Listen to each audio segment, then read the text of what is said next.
Hi, Carl Hoagland with Ultra Running Magazine. I'm here with Ian Sharman, the director of the US Skyrunner series.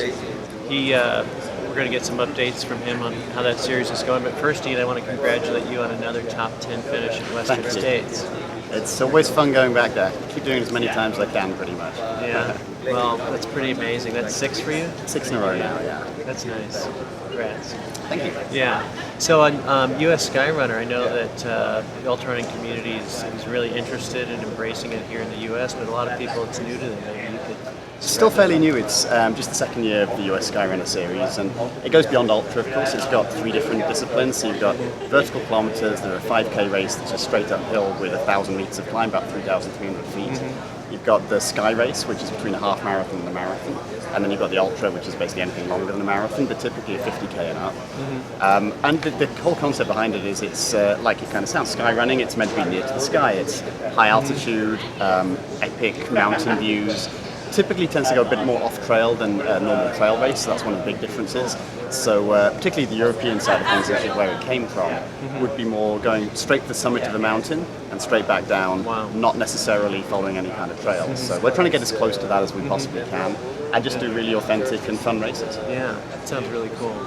And this is the second year for it? This is year 2, so it's grown significantly since the first year, but we're still trying to get things to settle down and be a kind of sustainable and really get as big as we want it to be and as popular. Not that we just want to flood the trails, but we want to have big races with lots of competition that people can get really excited about. Cool. And how's it going this year? So this year it's gone very well. Unfortunately, just as we speak, today was meant to be one of the races, both at the Ultra and Sky category for Angel Staircase, which unfortunately was cancelled for the second year in a row due to fires in Washington State. So it's always a danger with doing stuff, particularly on the West Coast. But other than that, we at the moment, I'll tell you who's in the lead. Great. So after 4 of the 7 Sky races, we have Stevie Kramer and Casey Enman leading with women.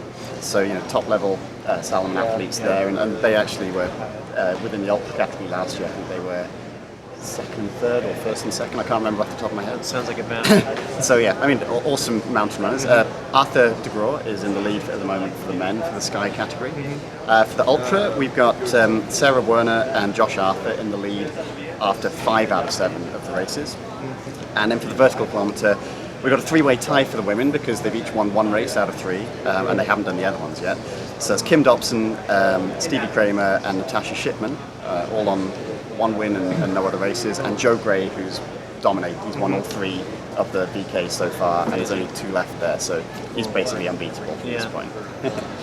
So if people wanted to go to one of the races, is there one that this year that still yet to come that you'd recommend? Yeah, so we've got a few left. Unfortunately, the Rut is sold out, so that's probably the most famous race in the series. It's a cool one. Also part of the Skyrunner World Series, and last year we had people like Killian and the whole Salomon entourage turned up, and it was incredibly competitive, really fun, and just a beautiful race going up really rugged ridge lines, and I was there taking photos and absolutely loved it. But so unfortunately that one's full, otherwise I would totally recommend that to anyone. But we've also got 2 or 3 races left, still all over the country, mainly West Coast, given the fact the mountains are higher there. But in particular the finale, which is in Flagstaff at the beginning of October. So by the time people see this, there may still be time for them to sign up and get there, and it gets extra points because it's the finale of each of the VK, Sky, and the Ultra distance. And so that means if people want to do really well overall in the series points, they need to be there basically. Plus, Flagstaff is getting that growing reputation for ultra runners and trails and everything else. Place. Yeah. Great.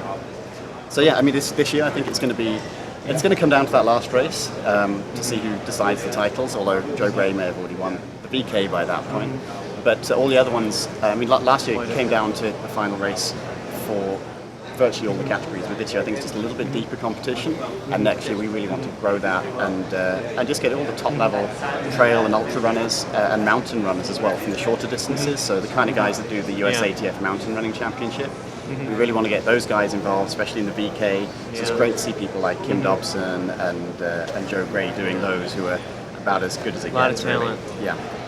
What would you say to a mid-pack runner who might be wanting to do one of these mountains? I think it can maybe seem a little bit daunting because trails are one thing, and this is definitely a harder level than that. And also, if you don't live at altitude, you've got that difficulty to deal with.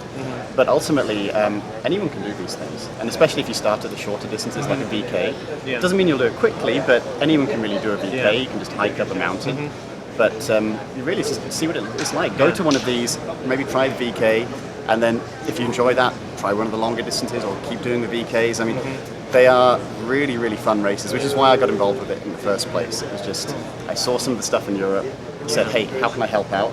And then a couple of years later, they wanted someone to help out with the US side specifically, so I helped out to create it.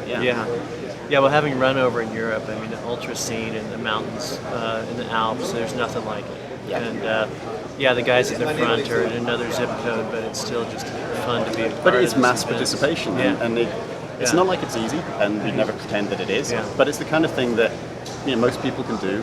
It's recommended you do some training for it. It's not like your local half marathon on the roads that you could probably turn up to having done zero training and you could walk through it. These ones, it's going to help if you train on the hills a bit. But It's not like your grandma's 50K either. No, exactly. I mean, these are tough races. But it's they're memorable. very, very manageable, especially if you move up in distances. And we have lots, especially for the ultra category, we have a lot of different distances there, between about 50K and I think about 100K, 93K is the longest one. So there's a lot of variety that you can keep stepping up, whether it's the distance or the speed or just seeing a new epic mountain range, basically. Sounds cool. Yeah. Thanks for the update. Thank you.